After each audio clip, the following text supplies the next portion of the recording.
കരുനാഗപ്പള്ളി മഹാദേവർ ക്ഷേത്രത്തിൻ്റെ തൊട്ട് കിഴക്കേപ്പുറത്തൂടെ കിഴക്കോട്ട് വരാൻ നേരത്ത് ഉദ്ദേശം 2 കിലോമീറ്റർ വരുമ്പോൾ ഒരു ബ്രിഡ്ജ് കാണും. അതിൻ്റെ തൊട്ട് തെക്കേപ്പുറത്താണ് ഈ മൾട്ടി സ്പെഷ്യാലിറ്റി ഹോസ്പിറ്റൽ. അതായത് പൂച്ചയുടെയും പട്ടിയുടെയും സ്പെഷ്യലായിട്ടുള്ള ഹോസ്പിറ്റലാണ് ഈ കാണുന്നത്.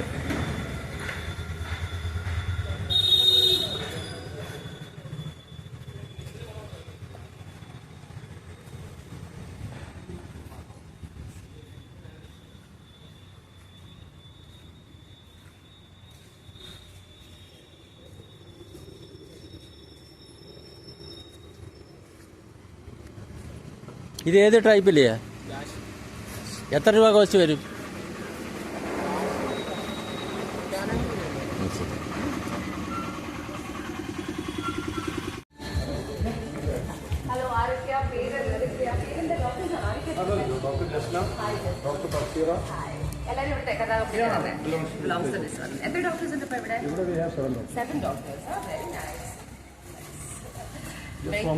Yeah, sure. ഇതിപ്പം എത്ര വർഷമായി? 3.5 years. This is the first one. Yeah.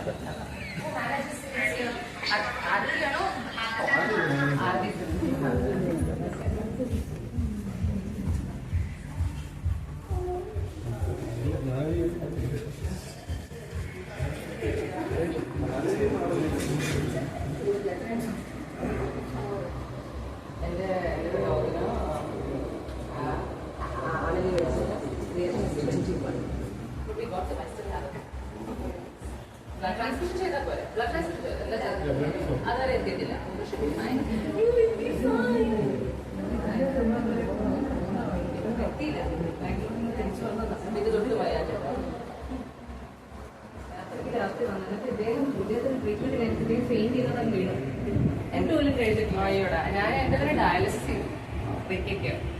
ഞാനും ഓൾമോസ്റ്റ് നമ്മൾ വീക്കായി പോകും.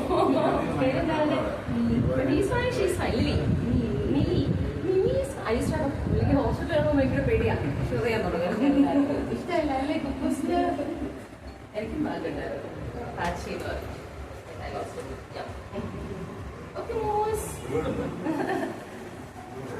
കൊട്ടും വയ്യ. ഇന്ന് വന്നെയാ? എന്ത് വെച്ചിട്ടാ? ഇയാൾക്ക് എന്താ അയാൾക്ക് എന്താ പറ്റി? മെയിൻ ഡോക്ടറാണ് കേട്ടോ. ആണോ? എനിക്കിപ്പം ആരോ കൊണ്ട് വീട്ടിൽ അമ്മയ്ക്ക് ഒരു ഇതിനെ കൊണ്ട് തന്നിട്ടുണ്ട്, പൂച്ച. ഫൈനലി പൂച്ച ട്രീറ്റ്മെന്റ്. ഈ പൂച്ചയ്ക്ക് ഗ്ലൂക്കോസ് ഊറ്റിയിട്ടിരിക്കുകയാണ്. യാതൊരു ബുദ്ധിമുട്ടില്ലാതെ ഇവിടെ കിടക്കുകയാണ് അനുസരണയോടുകൂടി.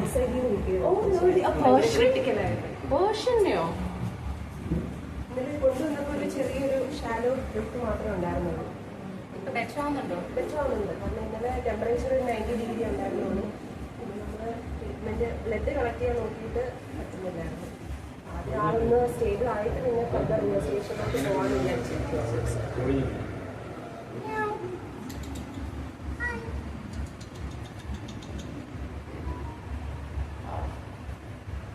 മഴയൊക്കെ നനഞ്ഞ് അത്രയും സബ്നോർമലി ഇതാളൊന്ന് സ്റ്റേബിൾ ആയിട്ട് ഇരിക്കുകയായിരുന്നു.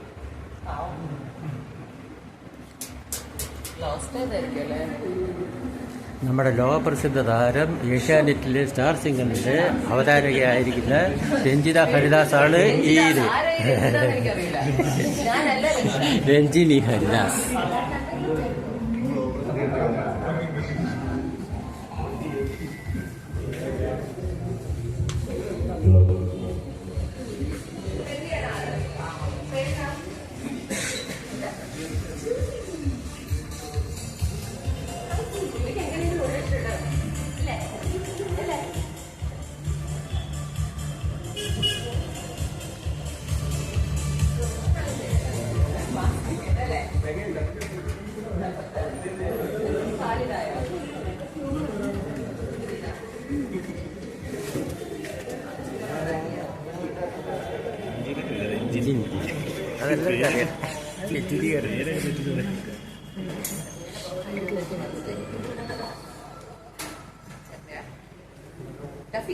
എന്റെ ആദ്യത്തെ ഡോഗ്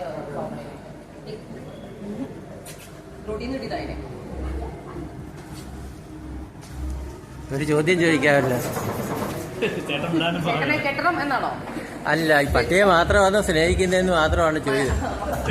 പൂച്ചനെയും പാമ്പിനെയും എല്ലാത്തിനെയും സ്നേഹിക്കും. എല്ലാ മൃഗത്തിനെയും മനുഷ്യനെയും.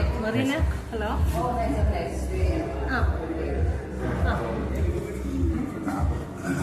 വെജിറ്റബിൾ ആണോ കഴിക്കുന്നത്? നോൺ വെജിറ്റബിൾ ആണോ? എഗ് കഴിക്കും. ഇപ്പൊ എഗ് കഴിക്കും.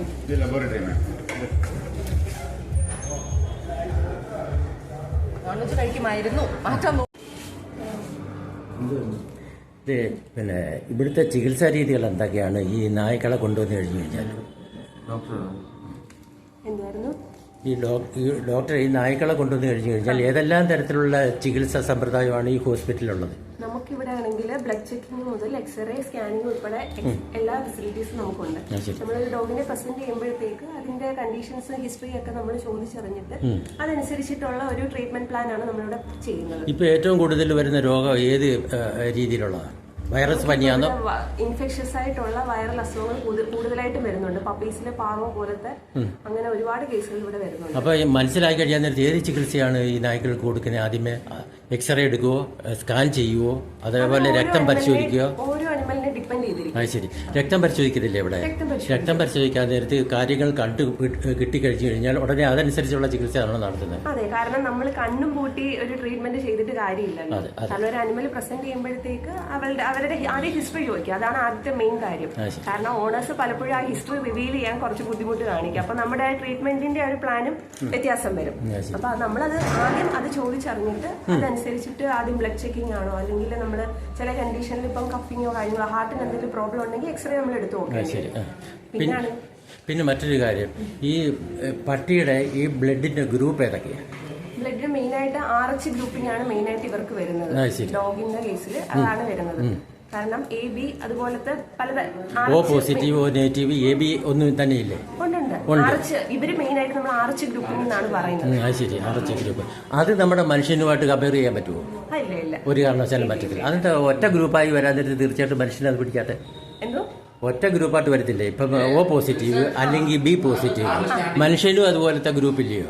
ഉണ്ട്. ഈ രണ്ടുപേരും കൂടെ ചേർക്കാൻ പറ്റുമോ? ചേർക്കാൻ പറ്റും. കാരണം ഇപ്പം മനുഷ്യരും മൃഗങ്ങളും തമ്മിൽ വ്യത്യാസം വരുന്നത് തന്നെ ഇതിൽ പലതിലും വ്യത്യാസം ഉള്ളത് കൊണ്ടാണ്. അപ്പൊ അങ്ങനെയാണെങ്കിൽ ഇവരുടെ ഗ്രൂപ്പും നമ്മുടെ ബ്ലഡ് ഗ്രൂപ്പിങ്ങും തമ്മിൽ വ്യത്യാസമുണ്ട്. ഈ നായ്ക്കൾക്ക് ഹാർട്ട് അറ്റാക്ക് വരാറുണ്ട്. അത് വന്നു കഴിഞ്ഞാൽ എന്താ ഇവിടെ ചെയ്യുന്നത്? അതെന്ന് വെച്ച് കഴിഞ്ഞാൽ വന്നു കഴിഞ്ഞു കഴിഞ്ഞാൽ നമ്മൾ ആ രീതിയിൽ മാനേജ് ചെയ്യും. പക്ഷെ നമുക്കത് ഹാർട്ട് അറ്റാക്ക് വന്ന് നമ്മളത് ഡയഗ്നോസ് ചെയ്ത് വരുമ്പോഴത്തേ, കാരണം ആൾക്കാർ ആ ഒരു സ്റ്റേജിലായിരിക്കും ലാസ്റ്റ് ആയിരിക്കും കൊണ്ടുവരുന്നത്. അപ്പൊ ഇയാളിനെ നമുക്ക് രക്ഷപ്പെടുത്തിയെടുക്കാനുള്ള സാധ്യത കുറവാണ്. പട്ടിക്ക് പ്രഷർ ഉണ്ടാവാറുണ്ട്? ഉണ്ട്. ഹൈപ്പർ ടെൻഷൻ ഉണ്ട്. ശരി. അതിന് മരുന്ന് കൊടുത്തു കഴിഞ്ഞാൽ മാറുമോ? അത് മരുന്ന് കൊടുത്തു കഴിഞ്ഞാൽ മാറും ഉടനെ? മനുഷ്യർ കഴിക്കുന്നതിന്റെ കൂട്ട് പ്രഷർ ലോ ചെയ്യാനുള്ള മെഡിസിൻസ് വെറ്റിനറിയിലും അവൈലബിൾ ആണ്. അത് ശരിയാ. ആൻജിയോപ്ലാസ്റ്റി ഇവിടെ ചെയ്യുമോ? ആൻജിയോപ്ലാസ്റ്റി ഇവിടെ ചെയ്യാറില്ല. അപ്പം ബ്ലോക്കുള്ള ഒരു പട്ടിയാ വരുന്നെങ്കിൽ പറയുന്നത് ബ്ലോക്ക് നമുക്ക് നമ്മുടെ ഈ വെറ്റിനറി ഇതിൽ നമുക്ക് ഈ ഡെവലപ്മെന്റ്സും കാര്യങ്ങളും വന്നു തുടങ്ങിയിട്ടേ ഉള്ളൂ. അപ്പൊ നമുക്കിപ്പോ എന്ന് വെച്ച് കഴിഞ്ഞാൽ എക്കോ പോലത്തെ ഫെസിലിറ്റീസ് അവൈലബിൾ ആണ്. കാരണം വാൽവിന് എന്തെങ്കിലും പ്രശ്നമുണ്ടോ, അല്ലെങ്കിൽ നമ്മുടെ ഫ്ലൂയിഡ് എഫ്യൂഷൻ, അതുപോലത്തെ ഹാർട്ടിനുള്ള ബാക്കി ഡയലേറ്റഡ് കാർഡിയോമയോപ്പതി എന്നുള്ള പലതരത്തിലുള്ള മനുഷ്യർക്ക് വരുന്ന ഹാർട്ടിന്റെ എല്ലാ പ്രശ്നങ്ങളും ഇവർ വരുന്നുണ്ട്. അപ്പൊ അതിന്റെ ഫെസിലിറ്റീസ് ഒക്കെ നമ്മൾ ഡെവലപ്പ് ചെയ്ത് അതിനകത്ത് കൂടുതൽ ഇന്നോവേഷൻസ് നമ്മൾ നടത്തിക്കൊണ്ട് വരുന്നതേ ഉള്ളൂ. എന്തെങ്കിലും കുഴപ്പം വല്ലതും ഉണ്ടെങ്കിൽ പട്ടിക്ക് പ്രസവ സംബന്ധമായിട്ട് ബുദ്ധിമുട്ട് വല്ലതും ഉണ്ടെങ്കിൽ ഡെലിവറി ചെയ്യാറുണ്ടോ? ഒരു മനുഷ്യനെ നോക്കുന്ന പോലെ കെയർ ചെയ്യാറുണ്ട്. അതിന്റെ ജീവനെ രക്ഷിക്കണമെന്നുള്ളത്. മനുഷ്യരാണെങ്കിൽ നമുക്ക് എവിടെയെങ്കിലും വേദന ഉണ്ടെങ്കിൽ നമ്മൾ വാതറന്ന് പറയും. പക്ഷെ ഇവരെ പോലെ ആവുമ്പോൾ നമ്മൾ അത് നോക്കിയും കണ്ട് അതനുസരിച്ചിട്ട് വേണം നമ്മൾ അവർക്ക് ട്രീറ്റ്മെന്റ് കൊടുക്കാൻ. ശരി. നാട്ടിലെ പട്ടിയും വിദേശ പട്ടിയുണ്ട്. അതിനകത്ത് ഏറ്റവും കൂടുതൽ വരുന്ന ഏത് പട്ടികളാണ്? ഇവിടെയാണോ? കൂടുതലും പുറത്തുള്ള ബ്രീഡ്സ്. അതായത് വലിയ വലിയ വീട്ടിലെ പട്ടികളാണ് ഇവിടെ തന്നെ. വലിയ വീട്ടിലെ എന്നല്ല, എല്ലാരും അതുപോലത്തെ പുറത്തുനിന്നുള്ള ബ്രീഡ്സിന്റെ നാടിന് വരുന്നുണ്ട്, ഇല്ലെന്നല്ല. പക്ഷെ എങ്കിലും കൂടുതലായിട്ട് പുറത്തുള്ള ഇനങ്ങളാണ്. ഇതിന്റെയൊക്കെ കോസ്റ്റ് ഏതെല്ലാം രീതിയിൽ? എക്സ്റേ എടുക്കുന്നതിന് എത്ര രൂപ? സ്കാൻ ചെയ്യുന്നതിന് എത്ര രൂപ? രക്തം പരിശോധിക്കുന്നതിന്? ശരി. ഇത്രയും നല്ല കാര്യങ്ങൾ പറഞ്ഞതിന് വളരെ ഉപകാരമുണ്ട്. നന്ദി, നമസ്കാരം.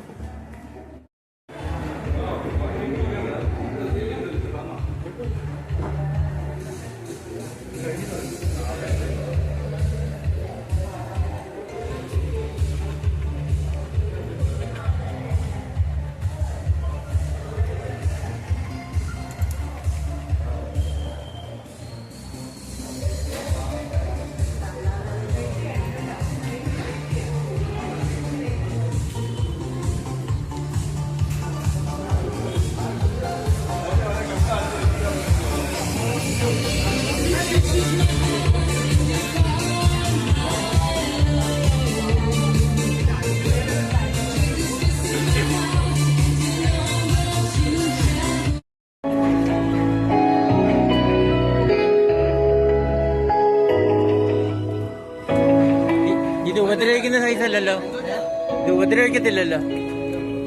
ഇതിനെന്തെങ്കിലും രോഗമുണ്ടോ? എന്തെങ്കിലും രോഗമുണ്ടോ? ഇല്ല. ഇതിന് കോസ്റ്റ് എന്താ വരും?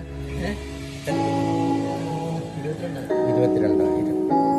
മറ്റുള്ള പട്ടികളെ കാണാൻ നേരത്ത് ഉപദ്രവിക്കാറുണ്ടോ?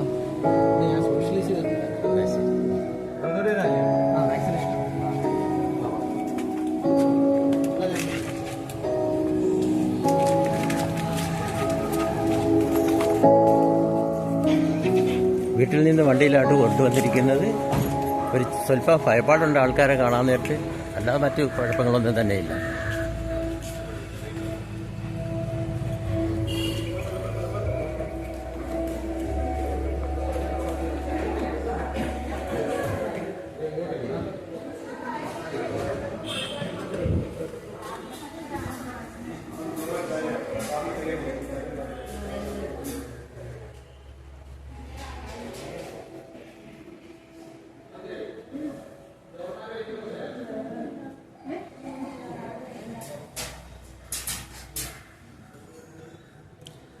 ഈ നായ്ക്ക് ഗ്ലൂക്കോസ് കുത്തിവെക്കുകയാണ്. നമ്മുടെ വീട്ടിൽ നിന്ന് ഹോസ്പിറ്റലിലേക്ക് വന്നു കഴിഞ്ഞ് കഴിഞ്ഞാൽ തീർച്ചയായിട്ടും നായ്ക്കളെല്ലാം ആ സ്വഭാവമെല്ലാം മാറ്റി വളരെ സോഷ്യലായിട്ട് മാറിയിരിക്കും. എന്ത് പറയുന്നത് കാണുകയും കേൾക്കുകയും ചെയ്യും ആ നായ്ക്കൾ. എന്താ ഇതിന് രോഗം എന്താ? ക്രിയാറ്റിൻ കൂടുതലല്ല. എങ്ങനെ മനസ്സിലായി? രക്തം പരിശോധിച്ചോ? രക്തം പരിശോധിച്ചപ്പോൾ ക്രിയാറ്റിൻ കൂടുതലല്ല. എന്തൊക്കെയാണ് ഇത് കാണിക്കുന്ന ലക്ഷണങ്ങൾ, രോഗലക്ഷണങ്ങൾ? വൊമിറ്റിങ് കൂടുതലല്ല. അത് ശരി. ഇതിൻ്റെ എത്ര രൂപ വില വരും ഇതിന്?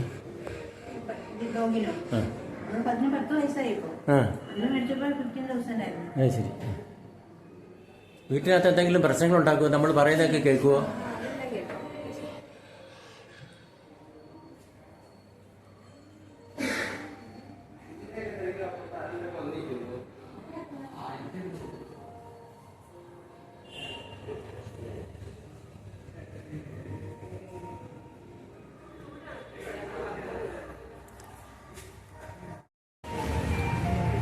ഇത് നമ്മുടെ നാടനാണ്.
നിങ്ങൾ 3 പേരെ എടുത്തിട്ടുണ്ടോ?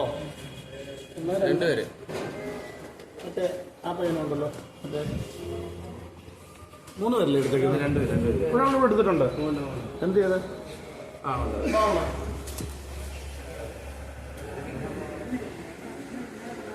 ഈ റിസപ്ഷനിസ്റ്റാണ് ഡോക്ടറെ കാണുന്നതിന് മുമ്പ് വന്ന് ഇവിടെ ആണ് പേര് രജിസ്റ്റർ ചെയ്യുകയും മറ്റുള്ള പ്രശ്നങ്ങളെല്ലാം പരിഹരിക്കേണ്ടതിന് വേണ്ടി ഒരുക്കിയിരിക്കുന്ന ആള്.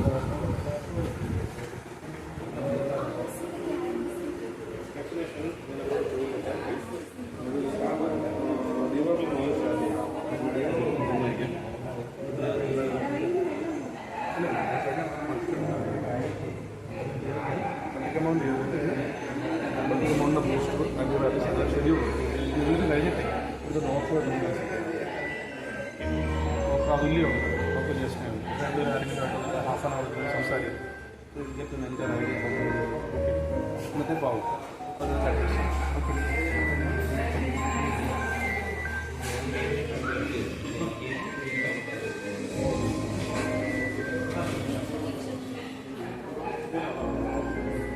ഇത് ഹോസ്പിറ്റലിലെ ഫാർമസിയാണ്.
ചേച്ചിനെ കൊടുത്തു, ഞാൻ ഇവിടെ നിൽക്കാം. ചേച്ചിയുടെ നല്ലൊരു കാര്യം.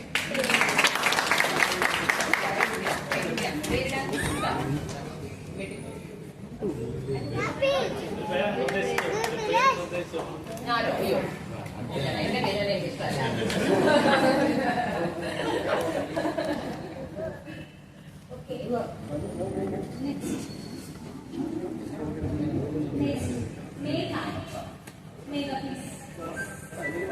ഇത് ആരാ മേഘന്റെ ആരാ?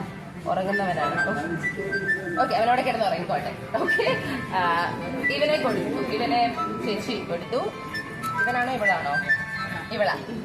സോ മറ്റൊരു കാര്യം കൂടി ഞാൻ പറഞ്ഞോട്ടെ. യൂഷ്വലി നമ്മൾ ഈ അഡോപ്ഷൻ പ്രൈസിൽ പോകുമ്പോൾ എന്താണെന്നറിയില്ല, പട്ടികളുണ്ട് ആ ഒരു ഡിഫറൻസ്. പെൺകുട്ടികളെ എനിക്ക് തോന്നുന്നു അവർ പെട്ടെന്ന് വീട്ടിൽ പുറത്തു പോയാൽ പ്രഗ്നന്റ് ആവാനുള്ള സാധ്യതയുണ്ട്. അവരൊക്കെ ആലോചിച്ചായിരിക്കാം. പക്ഷെ ഇന്ന് മെഡിക്കൽ ഇൻഡസ്ട്രി ന്യൂട്രൽ ചെയ്യാനുള്ള ഒരു ഫെസിലിറ്റി ഉണ്ട്. പ്രഗ്നൻസി എടുത്താൽ അവരെ സ്റ്റേ ചെയ്യാനും ന്യൂട്രൽ ചെയ്യാനുമുള്ള എല്ലാ ഫെസിലിറ്റീസും വെറ്ററിനറി ഹോസ്പിറ്റൽസിൽ ലഭ്യമാണ്. സോ ആ പെണ്ണ് ആണ് എന്നൊരു വ്യത്യാസം ഇങ്ങോട്ട് കാണുമ്പോൾ എനിക്ക് കുറച്ച് ദുഃഖമുണ്ട്. പക്ഷെ ഇതിവിടെ എല്ലാവരും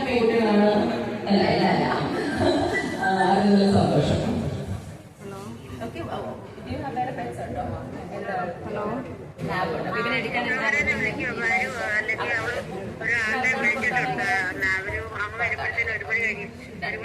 ചാരിമൂട് അല്ല ഇങ്ങോട്ട് വരണ്ട, ചാരിമൂട്ട് കഴിഞ്ഞു ഇവിടുത്തെ കഴിഞ്ഞു. ഞങ്ങൾ വന്നോളാം അങ്ങോട്ട് വരാം. വരാം. നല്ല ഉറക്കമായിരുന്നു.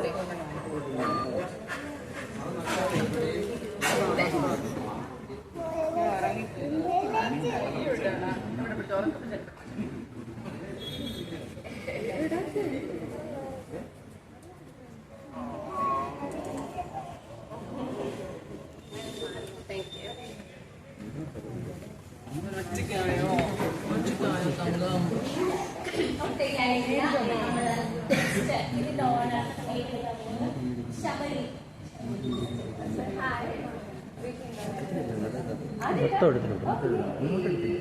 അല്ല ഞാൻ നേരത്തെ പോയിട്ട്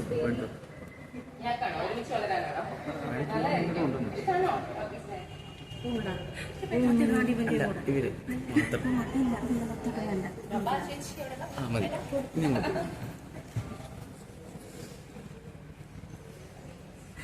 യോ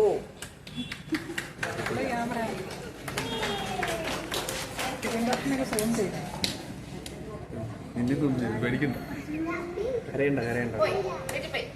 കൊടുക്കട്ടെ ആർക്കെങ്കിലും? പോന്നോ? ഡോക്ടറെ പറയണം. സോറി, അവരെ എടുക്കാൻ കൊടുക്കാനോ? അവരെ താങ്ക് യു സോ മച്ച്. എന്നെ ഇവിടെ കൊണ്ടുവന്നത് ഇത്ര നേരം പ്രോഗ്രാം കണ്ടുകൊണ്ടിരുന്നവർക്ക് എല്ലാവർക്കും നന്ദി, നമസ്കാരം.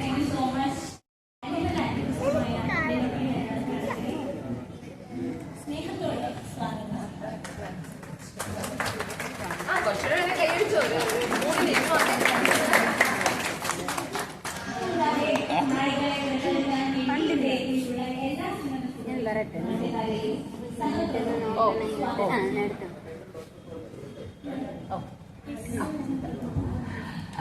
നമസ്കാരം. വളരെയധികം സന്തോഷമുണ്ട്. കരുനാഗപ്പള്ളി വെസൽ ടെസ്റ്റ് ഫോർട്ട് എന്ന മൾട്ടി സ്പെഷ്യാലിറ്റി വെറ്ററിനറി ഹോസ്പിറ്റലിലെ ഈ ഒരു പപ്പി അഡോപ്ഷൻ ഡ്രൈവിന്റെ ഭാഗമായി എത്താൻ സാധിച്ചതിൽ എല്ലാവർക്കും അറിയാം, കഴിഞ്ഞ കുറച്ച് നാളുകളായി ഈ മൃഗസംരക്ഷണ മേഖലയിൽ ചെറിയ രീതിയിൽ പേരിട്ട ഒരാളാണ് ഞാൻ. അത് നല്ല പേരാണോ ചീത്ത പേരാണോ എന്നൊന്നും നമ്മൾ അതിലേക്ക് പറയേണ്ട ആവശ്യമല്ല. പക്ഷെ വളരെ ഇമ്പോർട്ടൻ്റ് ആയ ഒരു മേഖലയാണ്. അതൊന്നും ആലോചിച്ചതല്ല നമ്മൾ ആരും ഇതിലേക്ക് വരുന്നത്. നമ്മളെല്ലാവരും നമ്മളുടെ വ്യക്തിപരമായ താല്പര്യം അനുസരിച്ചാണ് ആനിമൽ വെൽഫെയറിലേക്ക് അല്ലെങ്കിൽ ആനിമൽ റെസ്ക്യൂവിലേക്ക് എത്തുന്നത്. വളരെ ആക്സിഡന്റലി ഞാൻ എത്തിച്ചേർന്ന ഒരു മേഖലയാണ്. എല്ലാവരെയും പോലെ ഇങ്ങനെ തെരുനായകൾക്ക് വരുന്ന പ്രശ്നവും അബാൻഡൻഡ് ആയിട്ടുള്ള കേസസും റോഡ് കാണുമ്പോൾ നമ്മളിങ്ങനെ നോക്കും, സങ്കടപ്പെടും ചെറിയ പ്രായത്തിൽ. എന്റെ വീട്ടിൽ ആദ്യമായിട്ട് ഒരു പപ്പീനെ കൊണ്ടുവരുന്നത് എൻ്റെ അച്ഛനാണ്. എൻ്റെ അച്ഛൻ്റെ 7ാമത്തെ വയസ്സിൽ വെച്ചു. അതിന് മുമ്പ് കുറച്ച് വർഷം മുമ്പ് എൻ്റെ അപ്പൂപ്പൻ റോഡില് തേരാപ്പാര ഓടുന്ന ഒരു കുട്ടി കോമറേനി ക്രോസ് പണിയായിരുന്നു. അവനെ വീട്ടിലേക്ക് ആദ്യമായി കൊണ്ടുവരുന്ന എൻ്റെ അച്ഛനാണ്. അതാണ് എൻ്റെ ആദ്യത്തെ പെറ്റ് ടീക്കു. ടീക്കു നമ്മുടെ കൂടെ 14 വർഷം ഉണ്ടായിരുന്നു. അപ്പൊ ആ ഒരു തോട്ട് മനസ്സിലിട്ടത് പക്ഷേ എൻ്റെ അച്ഛനാവാം, അറിയില്ല. അതിനുശേഷം ജീവിതം ബിസിയായി. ഫൈനലി 2012 ഞാൻ തൊട്ട് മുമ്പ് വളരെ വലിയ പ്രശ്നങ്ങൾ കേരളത്തിൽ സംഭവിച്ചു. എസ്പെഷ്യലി തെരുനായ ശല്യം, പേഷ, അതിനെ കൊല്ലാനുള്ള സ്വന്തം ആൾക്കാർ, അതിന് ബേസിക്കലി മനസ്സിലായത് മൃഗങ്ങളോട് സംബന്ധിച്ച് നമ്മുടെ രാജ്യത്തെ നിയമങ്ങൾ ഉണ്ടെങ്കിലും, നല്ല സ്ട്രോങ് ആയിട്ടുള്ള നിയമങ്ങൾ ഉണ്ടെങ്കിലും അത് പ്രാവർത്തികമാക്കാനുള്ള ഒരു സെറ്റപ്പ് നമുക്കില്ല. മനുഷ്യരെല്ലാം പ്രാവർത്തികമാക്കാനുള്ള സെറ്റപ്പ് ഇല്ല. പിന്നെ എങ്ങനെയാണ് മൃഗങ്ങൾക്ക് ഉണ്ടാവുക? സോ അങ്ങനെ എന്തോ ഞാനത് കുറച്ച് വൈകാരികമായി പ്രതികരിച്ചു. അതാണ് ഇതിന്റെ തുടക്കം. പിന്നെ അഫ്കോഴ്സ് ഇപ്പം തെരുനായക സംസ്ഥാന എന്താ പറയുക പ്രസിഡന്റ് ഞാനായി മാറി. Very happy about. I am very proudly. അതുപോലെ തന്നെ ഞാൻ ഈ അഡോപ്ഷനിലേക്ക് വരട്ടെ. നമുക്ക് ഈ ഒരു ഇന്ത്യൻ ഫൈനൽസ് ഏറ്റവും ബെസ്റ്റായി ഏറ്റവും ലീസ്റ്റ് കെയർ ആവശ്യമുള്ള ബ്രീഡ് ഓഫ് ഡോഗ് ഏതാണ് എന്ന് ചോദിച്ചാൽ നിസ്സംശയം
അതിന്റെ ഭാഗമായിട്ട് I M so happy that ഇങ്ങനെ എന്റെ പരിപാടിയിൽ വിളിച്ചപ്പോൾ അവരുടെ പബ്ലിക് ഓപ്ഷൻ ട്രൈ ചെയ്യാൻ വെരി ഹാപ്പി ബിക്കോസ് എന്റെ ഒരു വീഡിയോ കാണുമല്ലോ വീട്ടിൽ മാത്രം പോരാ വെറുതെ ഒരു ആൾക്കാരെ കാണിക്കാൻ വേണ്ടി ഇതിനെ വീട്ടിലേക്ക് കൊണ്ടുപോയിട്ട് കാര്യമില്ല അത് നന്നായി വളർത്താൻ പറ്റും അവരുടെ കുടുംബത്തെ ഭാഗമായി നോക്കാൻ പറ്റും എന്നെ പോലെ ചിലപ്പോൾ എല്ലാവരും ആവില്ല ഞാനൊക്കെ പറ്റില്ലാണ്ടോ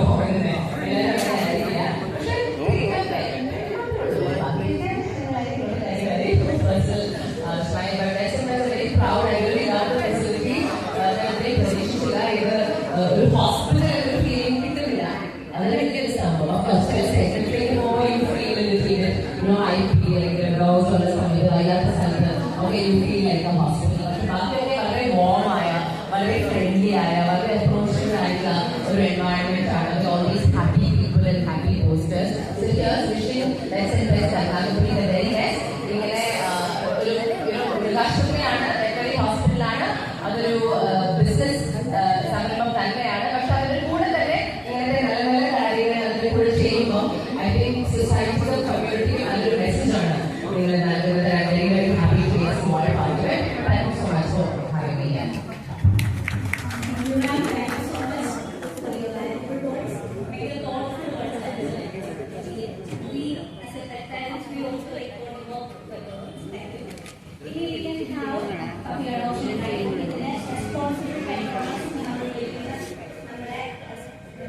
സ്നേഹം കൊടുക്കാൻ വേണ്ടി